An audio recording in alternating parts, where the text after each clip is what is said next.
കുഞ്ചൂസിൻ്റെ favourite ഫ്രൂട്ട്സിലൊന്നാണ് തണ്ണിമത്തൻ. പിന്നെ ഉള്ളത് ചക്കയും മാങ്ങയാണ് കേട്ടോ. അല്ലാതെ കുഞ്ചൂസിന് വളരെ മുന്തിരി ഇഷ്ടമാണ്. അല്ലാതെ ബാക്കി നാടൻ ഫ്രൂട്ട്സ് തന്നെയാണ് അവനിഷ്ടം. അപ്പോൾ കുഞ്ചൂസ് ഇത് തണ്ണിമത്തൻ മേടിക്കുന്നത് സാധാരണ അവന് സ്നാക്സായിട്ട് രാവിലെ കൊണ്ടുപോകാനായിട്ട്, സ്കൂളിൽ കൊണ്ടുപോകാനായിട്ടാണ്. അപ്പോൾ രാവിലെ അവന് കട്ട് ചെയ്യാൻ ഭയങ്കര ഇഷ്ടമുണ്ട് തണ്ണിമത്തൻ. പക്ഷേ രാവിലെ രാവിലത്തെ ഓട്ടത്തിരക്കിനിടയിൽ അവനെ കൊണ്ട് കട്ട് ചെയ്യിക്കാൻ നടക്കില്ല. അപ്പോൾ ഇപ്പോൾ പിന്നെ എക്സാം ആയതുകൊണ്ട് അങ്ങനെ ഇപ്പോൾ ക്ലാസ്സില്ല. അതുകൊണ്ട് തണ്ണിമത്തൻ മേടിച്ചപ്പോൾ അമ്മ ഞാൻ കട്ട് ചെയ്യാൻ അമ്മയെന്ന് പറഞ്ഞു. അങ്ങനെ വന്നിട്ട് കട്ട് ചെയ്യാൻ നോക്കിയിട്ട് പറ്റണില്ല.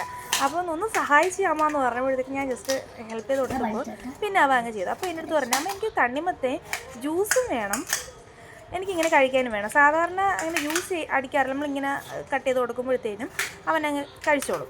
അവൻ ജ്യൂസ് അങ്ങനെ ചെയ്യാറില്ല. ഇപ്പോൾ എനിക്ക് ജ്യൂസും വേണമെന്ന് പറഞ്ഞു. അപ്പോൾ ഞാൻ വിചാരിച്ചു ഇനി വച്ചിരുന്ന് ചീത്താക്കുന്നതിനേക്കാളും ജ്യൂസും കൂടി അങ്ങ് അടിച്ചു കൊടുക്കാമെന്ന് വിചാരിച്ചു. അപ്പോൾ അവന് കഴിക്കാനായിട്ട് ആ സർക്കിൾ അങ്ങനെ ഷേപ്പ് കട്ട് ചെയ്ത് കൊടുത്തിട്ട് ജ്യൂസും കൂടെ ആക്കിയിട്ട് നല്ല മധുരം ഉണ്ടായിരുന്നു. കുറച്ച് ഇംഗ്ലീഷ് പഞ്ചാര അപ്പോൾ ജ്യൂസും ആക്കിയിട്ടുണ്ട്. അപ്പോൾ ഇത്രയേ ഉള്ളൂ.